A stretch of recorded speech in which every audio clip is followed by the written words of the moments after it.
Let's be honest. Being married to Victoria Hayes was like living in a multi-million-dollar architectural masterpiece where they'd forgotten to install the heating. She was cold. Not the theatrical, standoffish kind of cold, but a deep-seated chill that emanated from her bones, a fundamental lack of warmth for everything around her, myself included. Victoria was, without question, breathtaking. Skin like porcelain, features so refined, she could have been a forgotten subject of a John Singer Sargent portrait. Yet, her figure was the kind of bombshell that could stop traffic, with curves that defied her otherwise delicate frame and a waist you could circle with your hands. That stark contrast nearly sent me over the edge on our wedding night. But married life settled into a sterile, predictable rhythm. Victoria was the quintessential powerhouse, the heiress to her family's corporate empire, who also ran several wildly profitable companies of her own. She was busy, and I was busy. We were two parallel lines running our own tracks, occasionally intersecting under the same roof. Days were a blur of meetings and deadlines. Evenings, we'd return to that sprawling, silent house, and our entire exchange would be a clipped, "You're home," followed by a monosyllabic, "Yeah, or have you eaten?" Our most intimate moments were a once-a-week affair, performed with the detached precision of a scheduled maintenance check.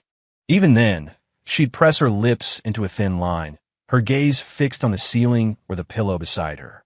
The second we were done, she'd slide out of bed and into the shower, leaving me alone, staring at the empty space she left behind. I started to wonder if she was like this with everyone, or if it was just me. The slow, creeping sense of failure needed an outlet. So, I went to an avian specialty shop. I was originally just looking for some plants to liven up my office, but a bird caught my eye. It was a British crescent canary, its slender body arched like a tiny, feathered crescent moon. Its wings shimmered with a brilliant yellow sheen, and its eyes, like two polished beads of obsidian, watched me with a look that was both curious and timid. It tilted its head and let out a single, crystalline chirp. On a whim I still don't understand, I bought it. Considering Victoria seemed indifferent to any creature with fur or feathers, I set up the canary in my downtown condo, a place I kept closer to the office. It was already serviced by a cleaning crew, so adding a birdcage and supplies was easy enough. I'd change its water, fill its dish with premium imported feed, and just watch it hop around its ornate cage, singing its heart out. In those moments, some of the frost that had built up around my own heart seemed to melt away. I named the little guy Wifey. It was a self-deprecating joke, one that held a secret hope I wasn't ready to analyze too closely.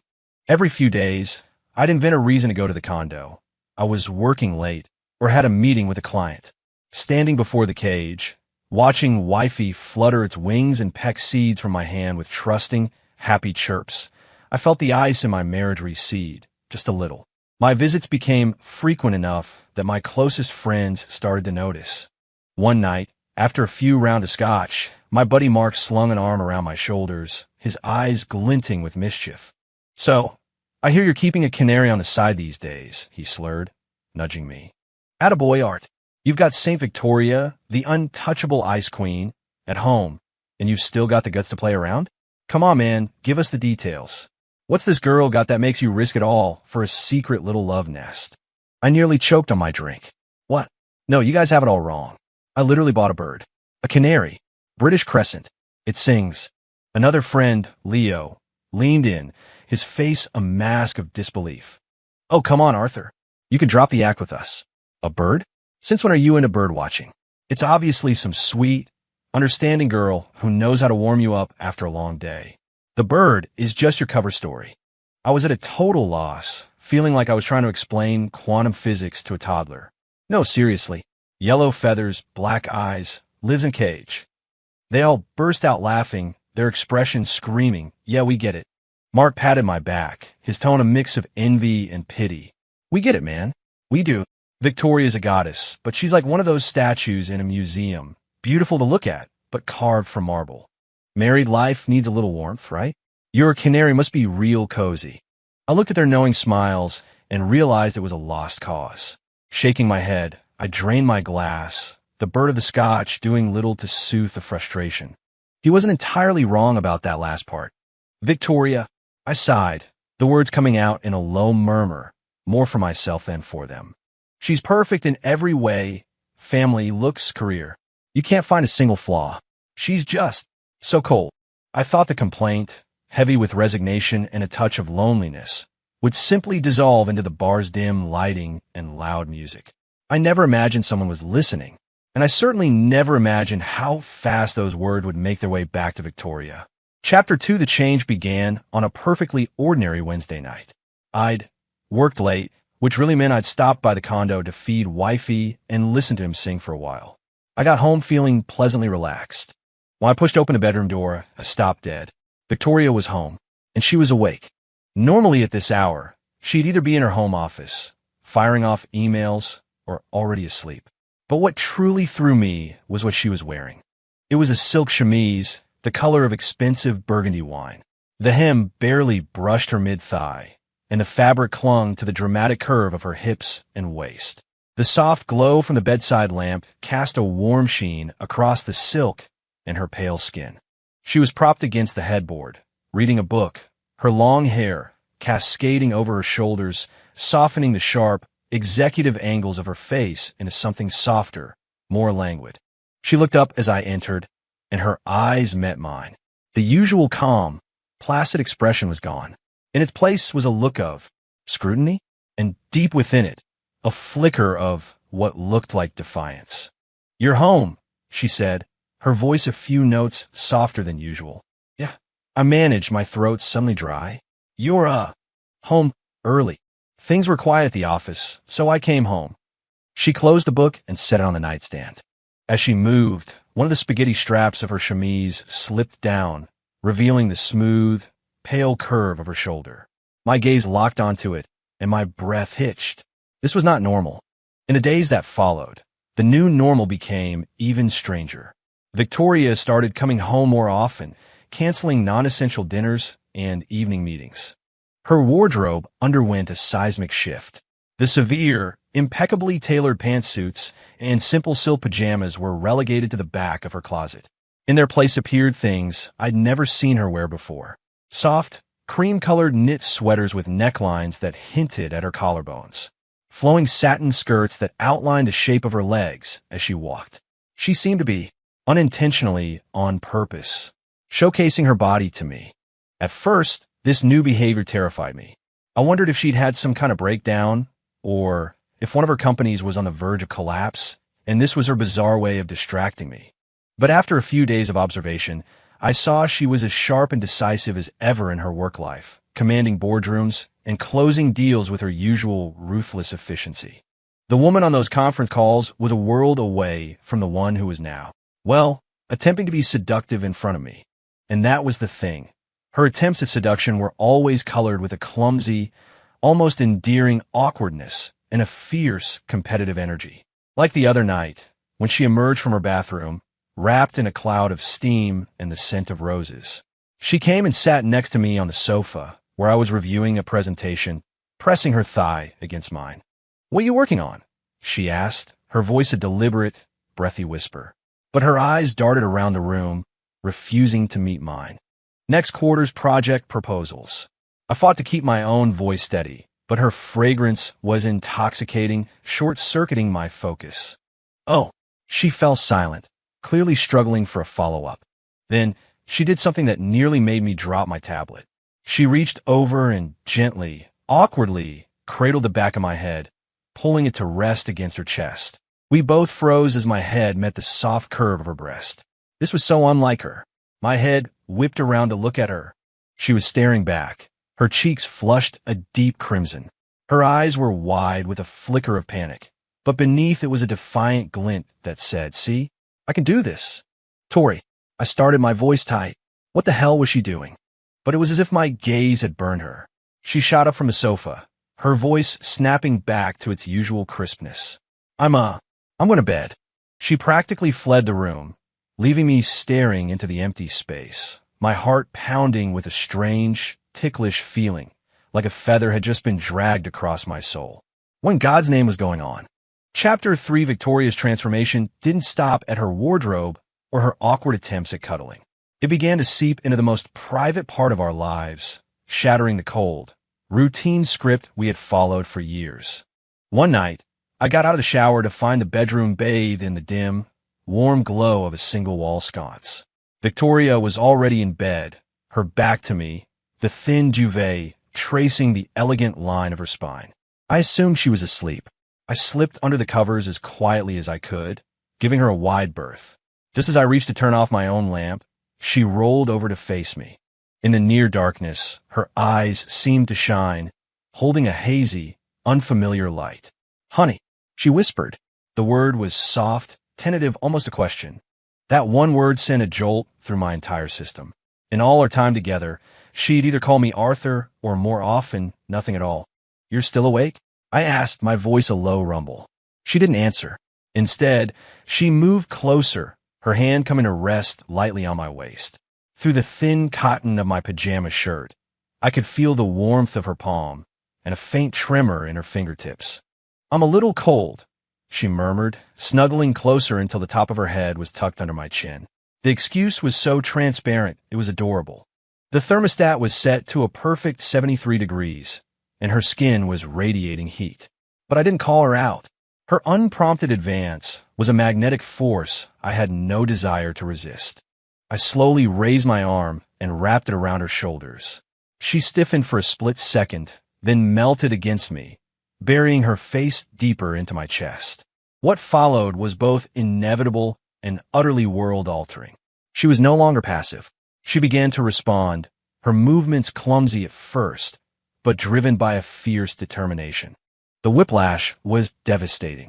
The untouchable ice queen I knew, the woman who seemed to exist on a higher, colder plane, had dissolved into a pool of warm, yielding passion.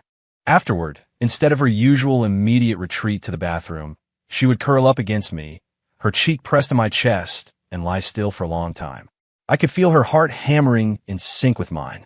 The air, thick with our shared breath and the lingering scent of her perfume, felt charged with a new, fragile intimacy. In those moments, it felt like our entire cold, sterile past had been nothing but a bad dream. But by morning, the dream would be over. She would be back in a tailored dress, sipping black coffee, her expression impassive as she scanned financial news on her tablet. The only crack in the facade was the faint pink that would creep up her ears if she caught me looking at her. Chapter 4, it wasn't just a home. Victoria's entire schedule seemed to have been rewritten around me. She had become, for lack of a better word, a homebody. Her calendar, once a color-coded nightmare of international travel, board meetings, and charity galas, was suddenly wide open. She was turning down nearly every evening engagement, clocking out of her own company at 5 o'clock sharp.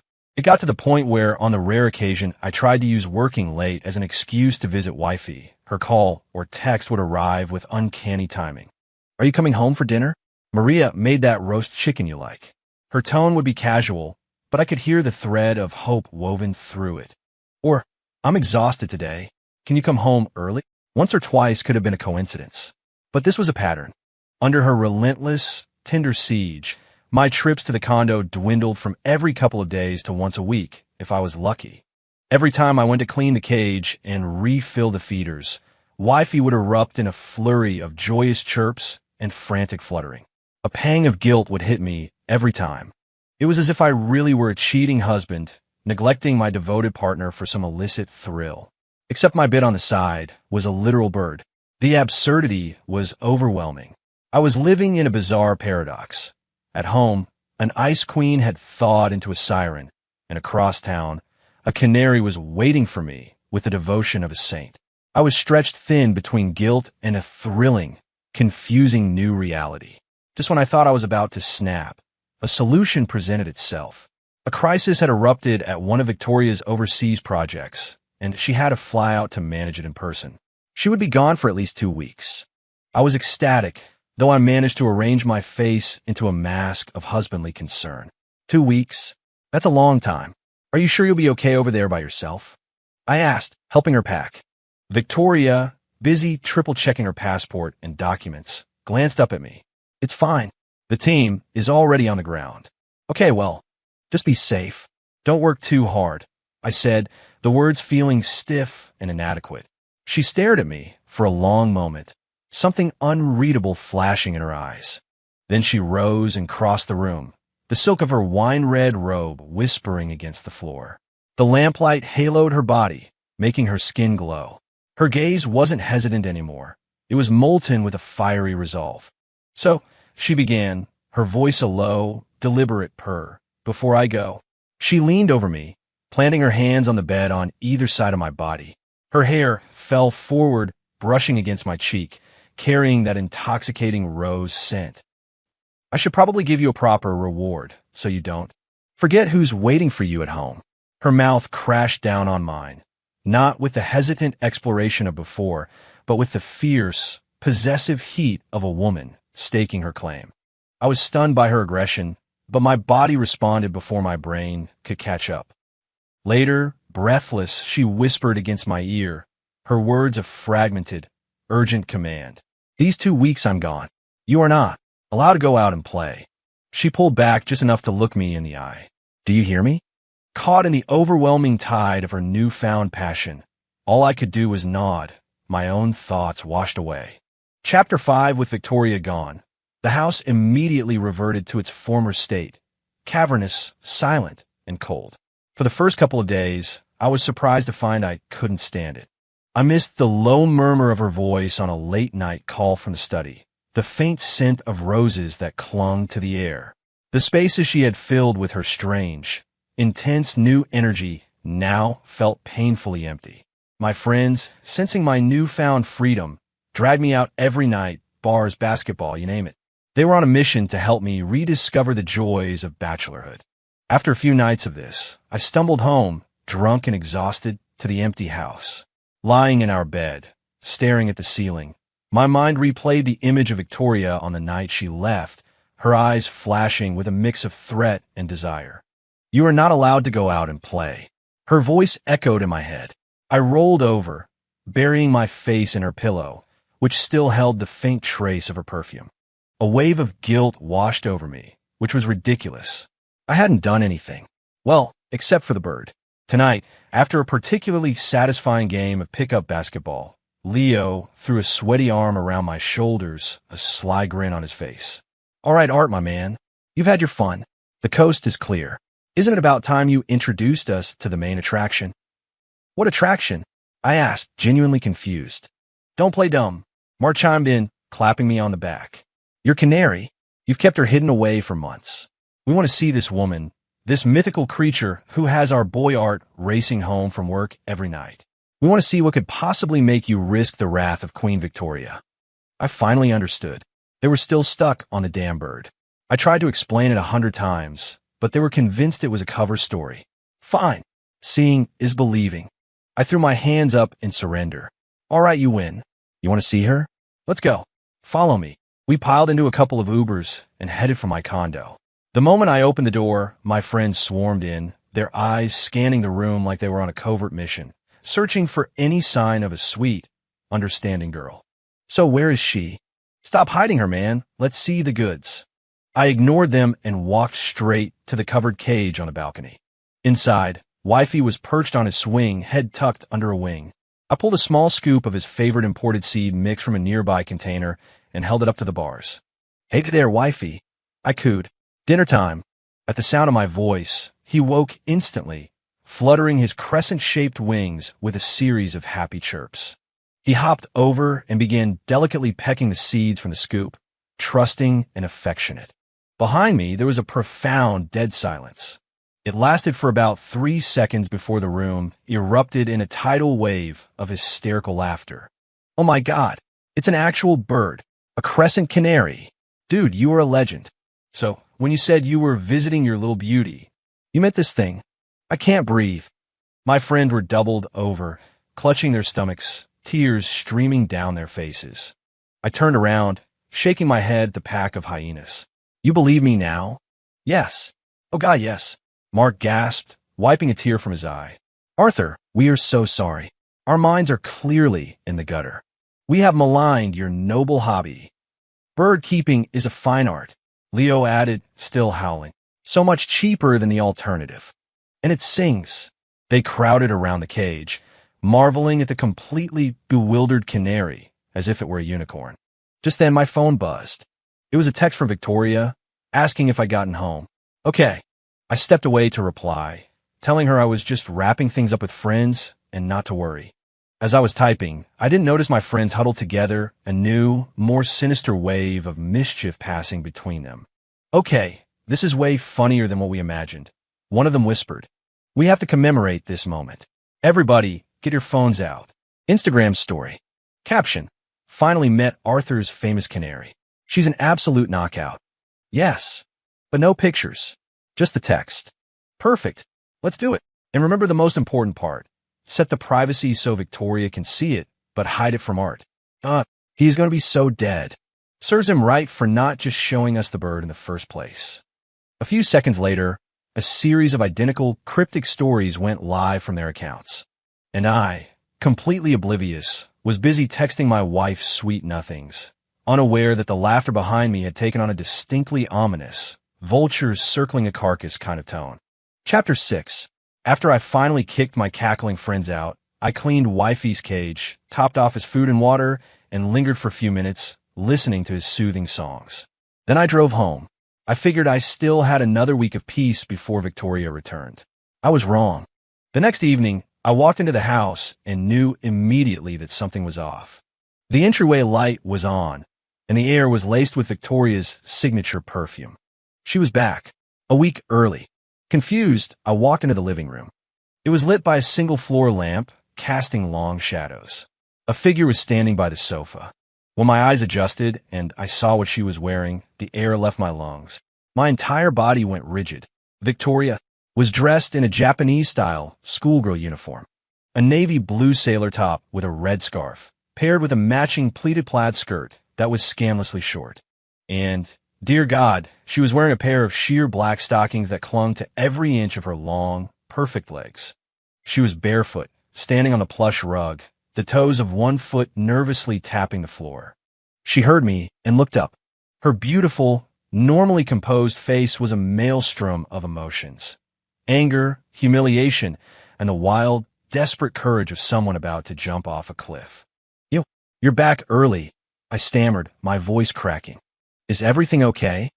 Victoria started walking toward me, each step a deliberate, agonizingly slow movement. The pleated skirt swayed, and I felt my world tilt on its axis. She stopped directly in front of me, tilted her head back, and her red lips parted. The words she spoke hit me like a physical blow. I had to be. It seems my house was about to be robbed. My brain short-circuited. Rob? What are you talking about? Who's robbing us? Was she talking about Wifey? But it's a bird. Did she think I was actually having an affair? Before I could form a coherent thought, she was on her tiptoes, her arms wrapping around my neck, and her mouth was on mine in a desperate, bruising kiss. When she finally pulled back, we were both breathless, her chest heaving. She reached into the pocket of her blazer and pulled out a handful of silk ribbons in various colors, and the black stockings she had just been wearing. Art, she breathed, her voice trembling with a mixture of desire and raw vulnerability. She shoved the ribbons and stockings into my hands. Tie me up. She averted her eyes, a blush creeping up her neck. And use these to cover my eyes. Tori, are you sure? Her long eyelashes fluttered violently against her flushed cheeks. She bit down hard on her lower lip, as if steeling herself, and squeezed out a single, almost inaudible word that was clearer than a scream. Yes. In one motion, I swept her into my arms. She let out a small gasp and instinctively tightened her grip around my neck. I carried her into the bedroom and laid her gently on the bed. Leaning over her, I took the stocking, still warm from her skin, and carefully tied it over her eyes. Arthur, she whispered my name, a note of panic in her voice. I'm right here, I murmured back. Then, with the silk ribbons, I gently bound her wrist to the ornate posts of the headboard. She was the embodiment of surrender, a goddess offering herself as a sacrifice, an angel falling from grace. All for me. I lower my head, my lips tracing a path from her temple to the corner of her trembling mouth. Chapter 7 later, as I untied the silk ribbons from her wrists, I saw that they'd left faint red marks on her delicate skin. The moment I removed the stocking from her eyes, her lashes fluttered open. Her eyes were glistening with unshed tears, and swimming in their depths was a profound and heartbreaking sense of defeat. Victoria buried her face in my chest, her shoulders shaking with silent sobs. My heart clenched. I held her close, stroking her hair, trying to soothe the storm I didn't understand. We lay there in silence, the only sound our ragged breaths mingling in the quiet room. Finally, her voice, muffled and thick with emotion, rose from my chest and shattered my world. "When are you going to take me to see her? Your canary." My hand froze in her hair. My whole body went still. She must have felt me tense up because she lifted her head. Her eyes were red-rimmed, a devastating combination of her usual pride and a new, fragile vulnerability. "And what is it about me that isn't good enough for you?" she pleaded, her voice cracking. "Whatever it is, I can change. I'll do anything." This was the proud, untouchable Victoria Hayes, begging. She thought all of this, the lingerie, the role-playing, the desperate, passionate performances, was a competition, and she thought she was losing. The absurdity of it all hit me. I stared at her, a strange mix of pain and hysterical laughter bubbling in my chest. You want to see her?" I finally asked. She nodded fiercely, her eyes welling up again, as if my refusal would be the final blow. "Okay." I took a deep breath, trying to get a grip on the chaotic emotions swirling inside me. I slid out of bed. "I'll take you to her. Right now." She looked stunned that I'd agreed so easily, but she scrambled out of bed after me. I didn't say another word. I just took her hand, and its coldness sent a pang through me. The drive to the condo was silent. She stared out the passenger window at the blurred city lights, her jaw tight, as if she were heading to her own execution. I parked the car and led her upstairs. In the corner of the living room stood the ornate cage, covered for the night with a dark cloth. I let go of her hand, and under her confused gaze, I walked over and gently pulled the cover off. The moonlight, streaming through the window, illuminated the cage. The canary, startled from its sleep, ruffled its feathers and let out a soft, questioning chirp. It tilted its tiny head, its black bead-like eyes looking curiously from me to Victoria. Victoria's face froze. She looked at the small, elegant, very literal bird in the cage. She looked at me. She looked back at the bird. The cycle repeated 3 times as her beautiful eyes filled with a dawning, monumental sense of confusion. "This is your canary." I stepped forward and wrapped my arms around her, pulling her against me. I leaned down and kissed the tear tracks on her cheek, a low chuckle finally escaping my lips. "What else would it be, Mrs. Hayes?" I tightened my embrace, my gaze fixed on the innocent creature in the cage. My voice was filled with all the exasperation and adoration I felt for the woman in my arms. "This is the canary I've been keeping on the side," I said softly. "So, tell me again what part of you isn't as good as her." The color flooded Victoria's face, a spectacular, instantaneous transformation from pale white to the deepest shade of crimson. She buried her face in my chest again, but this time it wasn't out of sorrow. It was pure, unadulterated mortification. She balled up a fist and thumped it weakly against my chest. You are an asshole," she mumbled in my shirt, her voice thick with embarrassment. "Yeah, I'm an asshole," I agreed, laughing softly as I rested my chin on the top of her head. "But if I weren't, I never would have gotten to see this side of you, would I?" She immediately clapped a hand over my mouth, her ears glowing red. "Shut up. Don't you ever mention this again." I caught her hand, turning it over to press a kiss in her palm. "Okay," I promised. "I won't."